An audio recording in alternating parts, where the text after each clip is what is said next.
Pot odds is a fundamental mathematical aspect of poker that any serious poker player should know by heart. It's quite simple. Pot odds represent the odds you're getting on your money when calling a bet.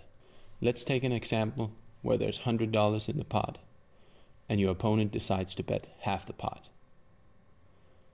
Now there is $150 in the pot and you have to pay $50 to call.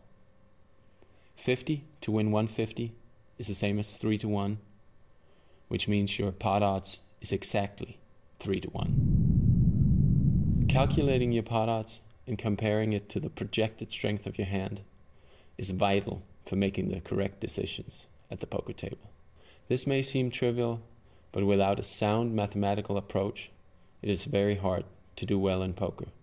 If you fail to pay attention to the pot odds, you will end up paying too much money drawing with bad hands, essentially throwing good money after bad. See you at theplayer.com.